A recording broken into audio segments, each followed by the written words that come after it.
gonna be completely transparent with you all.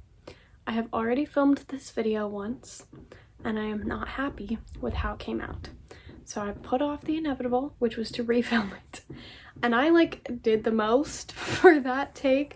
I flipped all my books around, so it was a whole aesthetic. Not for this video. Not doing it. I even showered right before that video. Did my makeup, the whole nine. Obviously not for this video, so I'm sorry.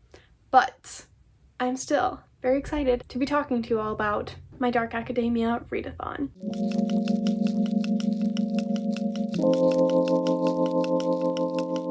Hi everyone, my name is Aylin. Thank you so much for clicking on this video. Today we're chatting about my Dark Academia readathon. This is the official announcement video, and I have a couple of bullet points that I want to hit before we fully dive into the prompts and things like that I need to tell you about for the readathon. First and foremost, when is this readathon happening? September 10th through the 24th of September, so it's a 2-week long readathon starting and ending on a Saturday. So you'll have 3 Saturdays within the readathon to read, which will hopefully help and work out with people's schedules a little bit more. Starts completely within your time zone, so whatever time you feel like starting it on September 10th, or maybe you want to push it off to the 11th, it's completely flexible. You absolutely do not have to read Dark Academia in order to partake in this readathon, not even a little bit. If that is a genre that intimidates you and you're not interested in picking it up, whatever your reasoning is, you don't have to read it. I made these prompts so that hopefully no matter what genre you enjoy reading, you can kind of make them work for you, as well as whatever age demographic you prefer. A lot of Dark Academia falls in the new adult and that kind of age range, but maybe you prefer middle grade and young adult. Totally fine. Do whatever you want. Like I said, most of these prompts, if not all of them, you can make that work. The third thing that I need to check off this list and let you all know about right away is that I have some lovely co-hosts, but I'm not announcing them and not in this video. So my co-hosts are going to reveal themselves throughout the next week and a half or so, and they're also going to be introducing different elements of the readathon. I think that this is going to be such a cool thing. So if you want to fully immerse yourself in this readathon and embrace it in all of its parts and its entirety, you have to watch every single host's video in order to be able to get all of the information. The things that my hosts will be announcing are the Instagram prompts. So if you like Bookstagram, definitely make sure you're paying attention to my community tab, as I will be linking each of their videos as soon as they post them. Live shows, as well as a Discord server, a point system where there may or may not be a giveaway at the end of it. So you'll definitely want to stay tuned, and again, subscribe to my channel if you're not already, because I'm super excited. All of the elements we've worked super hard on. And then of course there are reading prompts, which I'm going to chat you all through today. This is the bingo board that we are going to be walking our way through and chatting through all of the prompts today. So I apologize, there's 24 if I counted that correctly. So this is probably going to be a longer video just because I want to thoroughly explain everything. And obviously if you have questions, feel free to leave them in the comments below and I will answer and clarify to the best of my ability. Some of these prompts are highlighted, and like I said, I'm not going into the details of anything else other than the prompts in this video, but those are bonus prompts. You will have to watch my co-host video that does the point system announcement and the giveaway to kind of see how that works, but those are essentially bonus prompts and they will answer any and all of your questions in their video. And again, you can always leave comments in the description. So let's get started with this, and hopefully this video can go by as quickly as possible. So the very first prompt on this board is majors and minors, and this is a bonus prompt. This is essentially to finish more than one book. I tried to make the language of all of these prompts to kind of go around with either Dark Academia or in academia in general. So this one I was kind of thinking when you graduate college, you can get a major and just a major, or you can get a major and a minor in something, which is where this came from, so 2 degrees. Finishing multiple books. that's what this is. The next one is Oxford, again going with the school theme. This is literally just at a school setting. If you're reading like Percy Jackson and you want to count Camp Half-Blood as a school setting, great. If you want to read Zodiac Academy, cool, like I literally don't care. Then we have Private Meeting. This one is not necessarily surrounding a book, but kind of like an activity so that you don't need to read a book for every single prompt in order to fully complete the bingo board. So this one is to join some of our live sprints that I mentioned, and the dates will be coming soon in one of my other hosts' videos. And then if you're not able to make some of those, you can always watch them back later. That is 100% a valid option. Or you can watch like a read with me video. I know that I have some as well as some of my friends, so if you need like playlists for that, I will create one because I'm going to do like a TBR as well as recommendations for this readathon, like books you can read to fulfill some of these prompts. And I myself am gonna do a read with me, so you'll have a source material if you're not sure where to start with that. That is just what that means. Or you can film one and like make it yourself. That can count too. For Cunning, we have a book with a smart character or plot line. So I know that you're obviously not going to know if a character is intelligent before you start the book, but if you've gotten a recommendation that like this book features a really smart plot or really smart writing or really smart character, you get it, then that totally counts, even if it doesn't fully meet your standard of that. So long as you like went in with that, it counts. But if you need recommendations, I do have that video coming out, like I said, but I also have a video from a really long time ago of me recommending books with smart characters that I'll have linked below in case you're interested and want recommendations. Then the last in this row is Gothic, and this is to read a book that features a past timeline.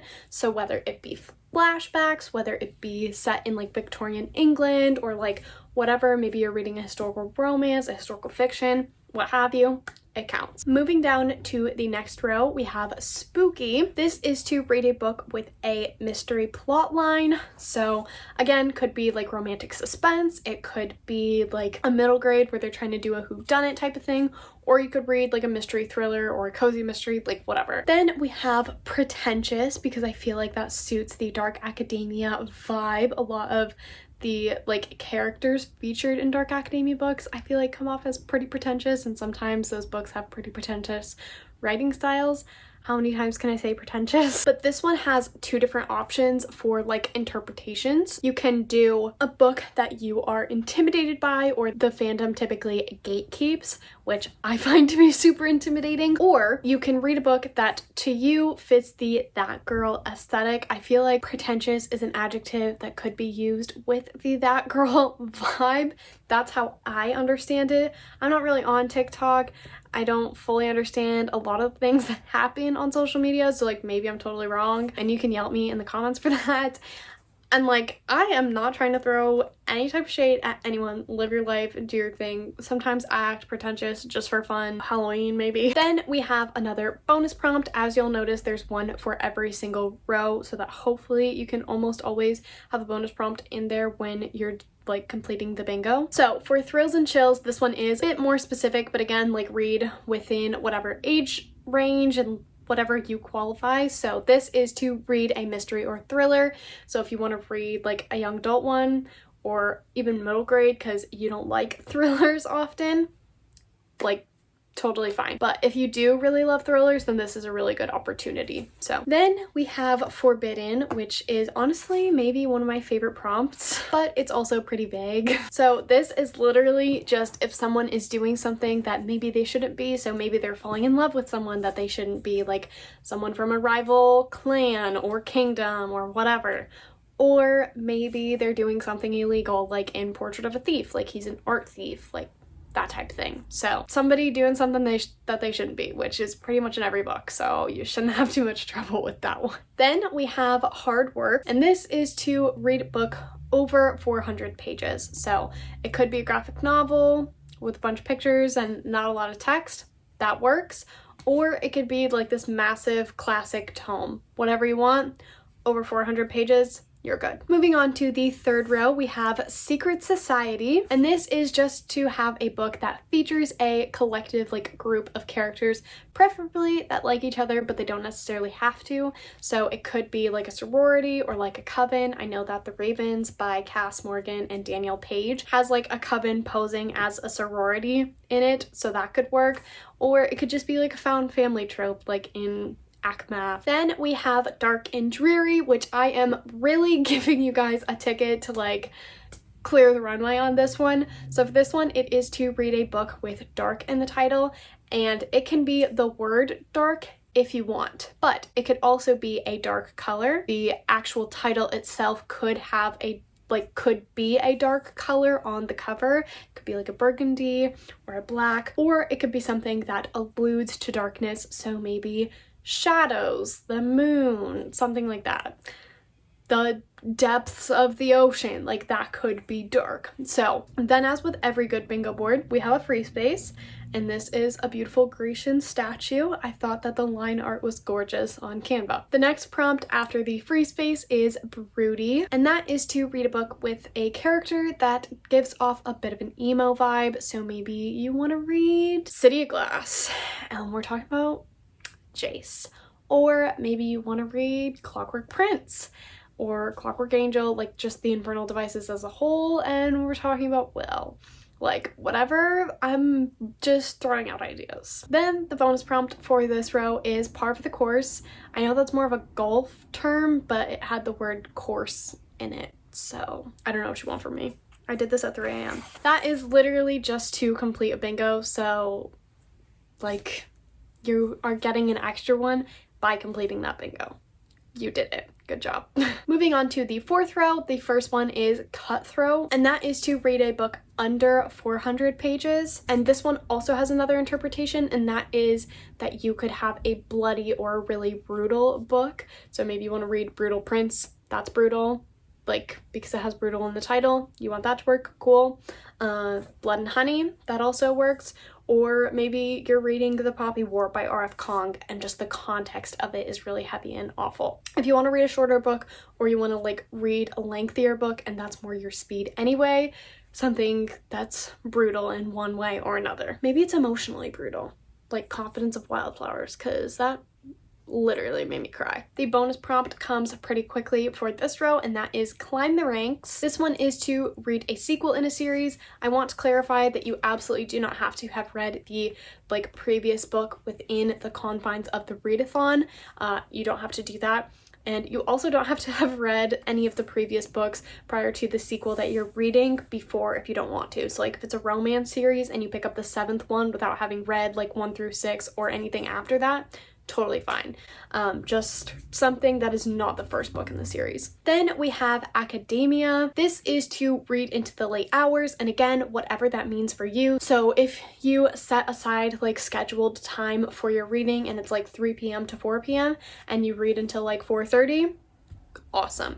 If you are like a super night owl and you normally like go to sleep at 7 a.m. and you continue to read until 8 a.m., cool. Then we have Enemies to Lovers. This one is pretty much exactly what it sounds like. Whether it be rivals, just a little high school competition, absolute hate to love, whatever your interpretation of it is, whether it's like a really loose enemies to lovers or it is true enemies to lovers, you got it. You got it, dude. Then on to our last row. The first one is Deep in Thought, and this is to read something out of your comfort zone. So whether it be a different genre, whether it be a longer book than you normally read, yeah, just something that probably takes a little bit more focus for you to read. That is where like the Deep in Thought came from. Yeah, I needed an extra prompt, so here we are. Then we have Hidden Identity, and that is to read a book in a different format than you normally do. So maybe you read primarily audiobooks and you want to try an ebook for the first time, or maybe you check something out of the library as opposed to read something on your shelves. Yeah, just something in a different format, or you borrow a book from a friend. Then, straight to the point, super simple. Gray. This is to read a book that features a morally gray character or an anti-hero. I don't know how to elaborate on that, and I don't really think that I need to, so I think you get it. Then our last bonus prompt on this bingo board is supernatural, and again, this one is pretty much exactly what it sounds like, and that is to read a book that features a supernatural element. So maybe you're reading something like where it's a fantastical world but a normal human being is the main character, or you read a fantasy, like whatever. These ones are meant to be a little bit harder since they are bonus prompts, supernatural element of some kind. And then the last prompt on this board is fog/hazy, and this is just a dark and gloomy cover. Again, up to you in your own interpretation, so maybe you find the color blue to be super gloomy. From Look Off With Love is your girl. Those are all of the prompts. I hope that you guys are excited about this readathon. Again, I never ask this, but make sure that you are subscribed so that you can be notified when I post to my community tab for all of my co-host videos, and you can be aware of who they are. I think we'll probably do a hashtag, and maybe I'll just include it in the last person's video, but again, the dates are September 10th through the 24th. I'll try to have as much information in the description below. And if you're watching this after all of my co-hosts have posted their videos, then I'll have them linked below. I'm super excited. I hope that you guys are excited about this too. We've worked so hard on it, and I think it's going to be super fun. That's it. I hope you guys are excited. I am super excited. All of my co-hosts are also super excited. I'm going to be posting on my Bookstagram account, which like never happens, so I'm excited about that as well. But I don't think I have anything else to say. I love you all so much. I hope you're doing well, reading, mentally, and otherwise. I apologize for my appearance, and I really hope to see you all in my next video. Bye, guys.